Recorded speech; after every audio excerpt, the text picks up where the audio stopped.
Free audio post-production by alphonic.com.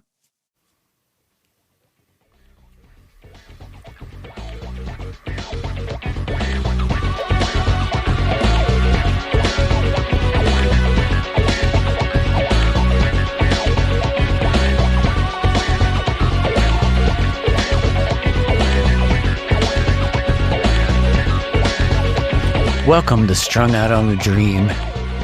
I'm Gregory Valen's Love, and I'm coming at you from the 412, via the 323, via the 310, via the 818, via the 213, and some that used to be.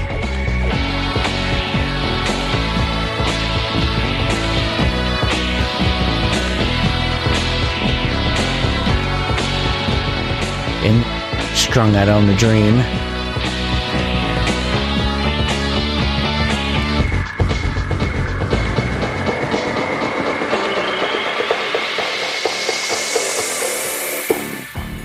we are going to get down with everything that is wild, weird, wonderful, extravagant, mysterious, and way the fuck out.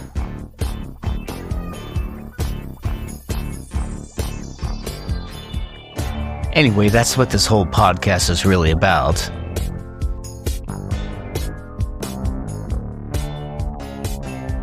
Being able to agree to dis a motherfucking agree. Can you get down with that?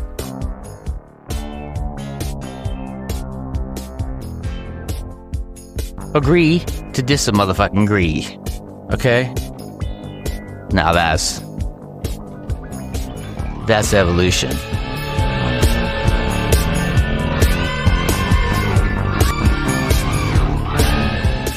Yeah.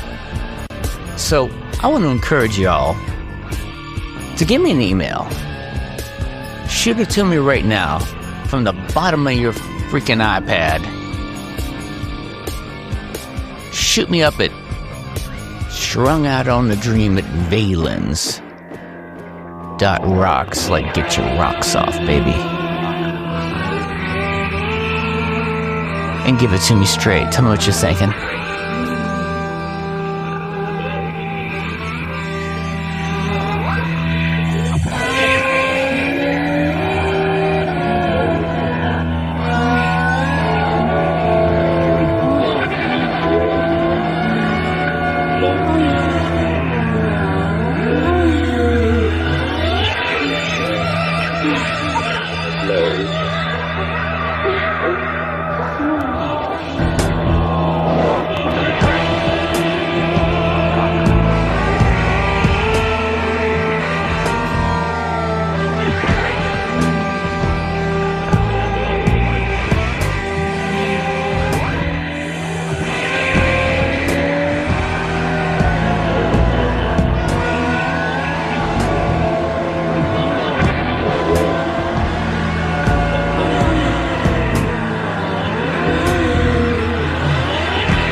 In our very first episode of Strung Out on a Dream, we're going to get down with Plato's The Allegory of the Cave.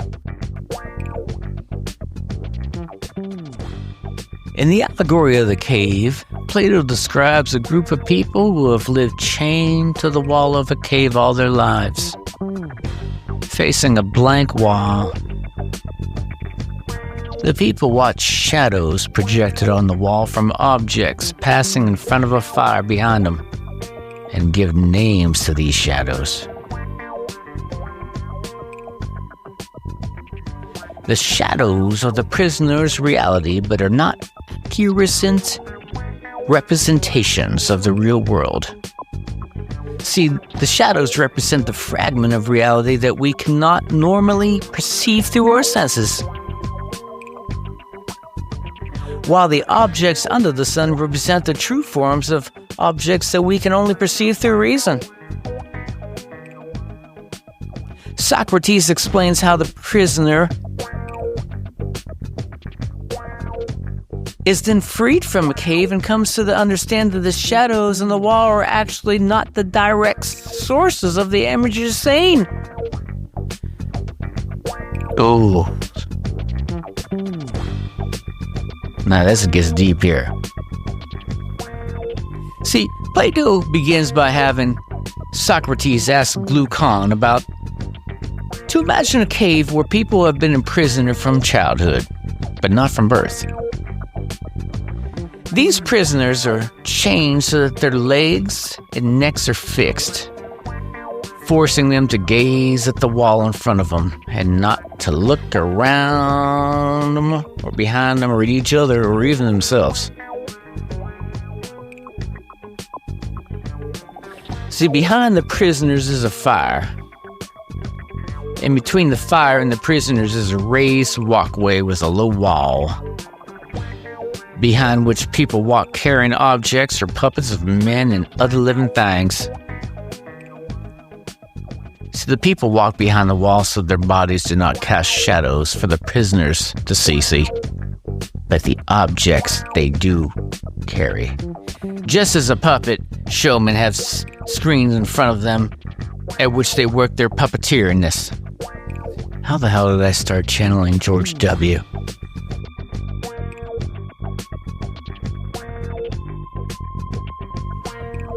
Socrates suggests that the shadows are reality from the prisoners because they've never seen anything else.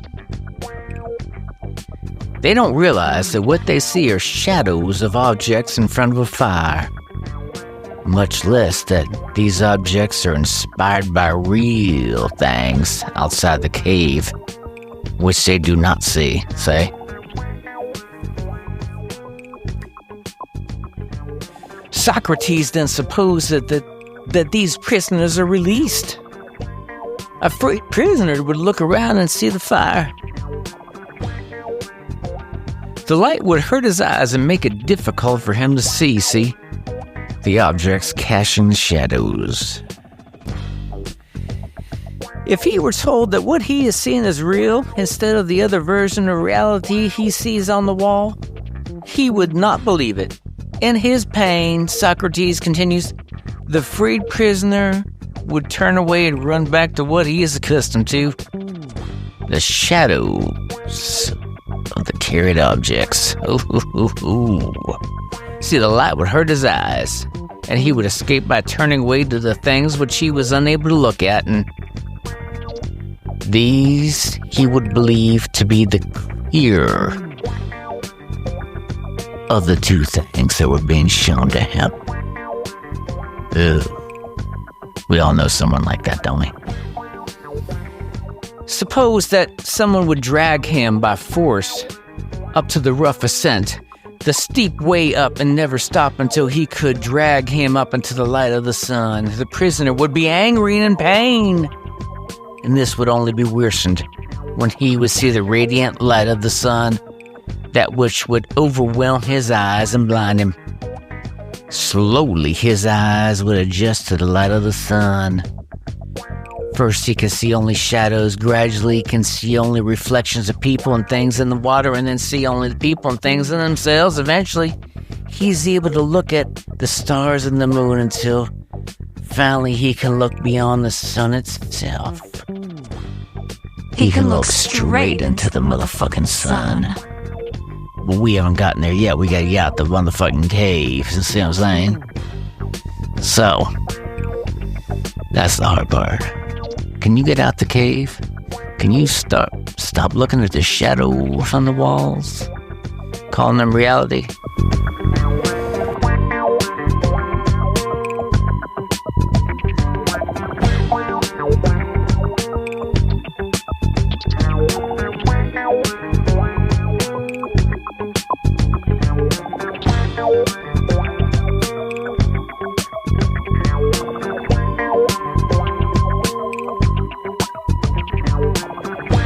Can you look at something and say, I think I'm gonna think for this myself. I think I might have my own version of reality, I'm gonna see.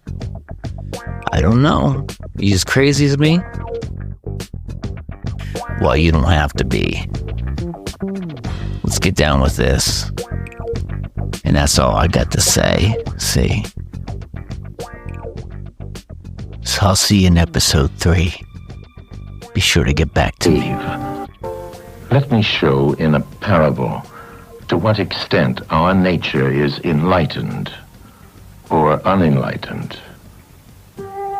Envision human figures living in an underground cave with a long entrance across the whole width of the cave.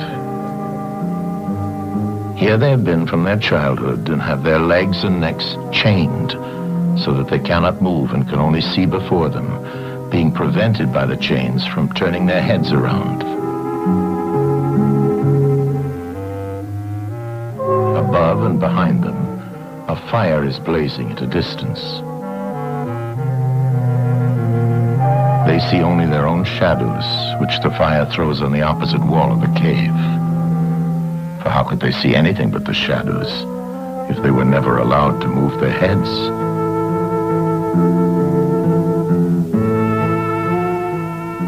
Between the fire and the prisoners, there is a raised way and a low wall built along the way like the screen which puppet players have in front of them, over which they show the puppets.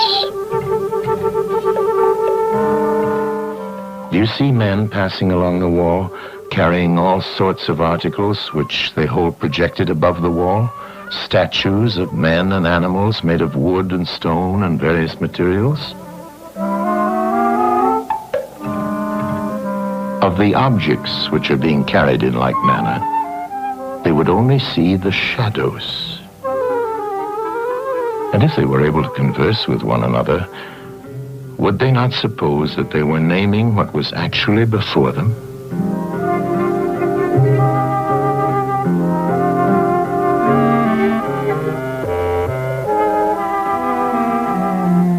And suppose further that there was an echo which came from the wall. Would they not be sure to think, when one of the passers-by spoke, that the voice came from the passing shadows? To them, the truth would be literally nothing but the shadows of the images. And now look again and see what will naturally follow if one of the prisoners is released. At first, when he is liberated and compelled suddenly to stand up and turn his head round and look towards the light, all this would hurt him, and he would be much too dazzled to see distinctly those things whose shadows he had seen before. And then conceive someone saying to him that what he saw before was an illusion, but that now, when he's approaching nearer to reality and his eyes turn toward more real existence, he has a clearer vision. What will be his reply? And you may further imagine that his instructor is pointing to the objects as they pass and requiring him to name them. Will he not be perplexed? Will he not think that the shadows which he formerly saw are truer than the objects which are now shown to him? And suppose once more that he is reluctantly dragged up a steep and rugged ascent and held fast until he is forced into the presence of the sun himself. When he approaches the light, his eyes will be dazzled, and he will not be able to see anything at all of what are now called realities. He will require to grow accustomed to the sight of the upper world.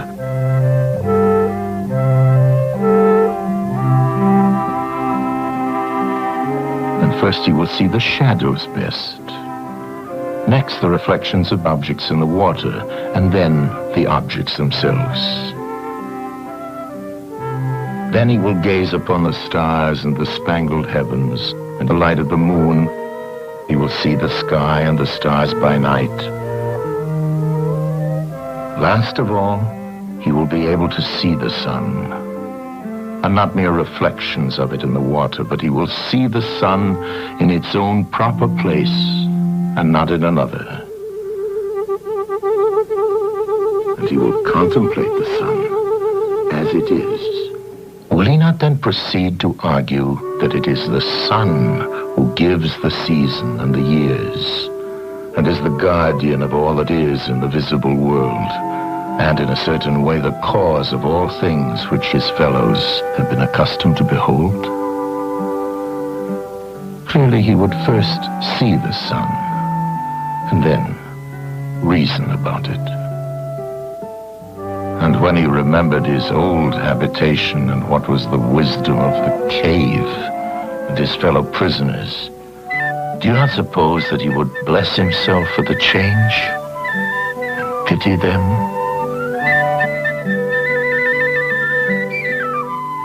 And if they were in the habit of conferring honors among themselves on those who were the quickest to observe the passing shadows, and to remark which of them went before and which followed after, and which were together, and who were therefore best able to draw conclusions as to the future, do you think that he would care for such honors and glories, or envy the possessors of them? Would he not say with Homer, "Better to be the poor servant of a poor master, and to endure anything rather than think as they do and live after their manner"? Imagine once more such a one coming suddenly out of the sun to be replaced in his old situation. Would he not be certain to have his eyes full of darkness? And if there were a contest of measuring the shadows, and he had to compete with the prisoners who had never moved out of the den, while his sight was still weak and before his eyes had become steady, wouldn't they all laugh at him and say he had spoiled his eyesight by going up there, and that it was better not to even think of ascending?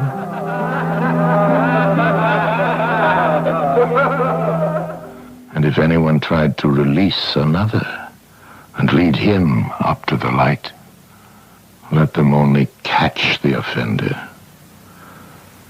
and they would put him to death.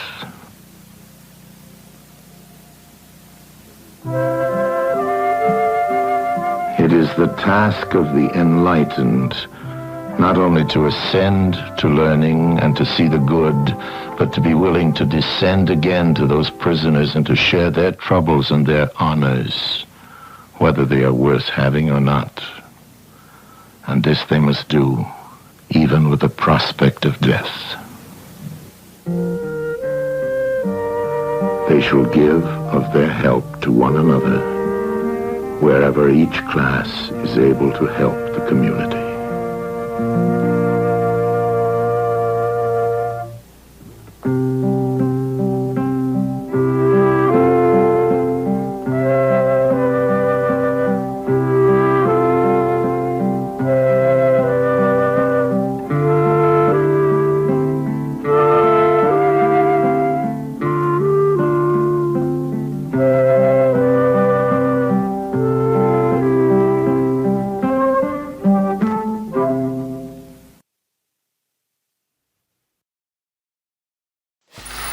Free audio post-production by alphonic.com. Free audio post-production by alphonic.com.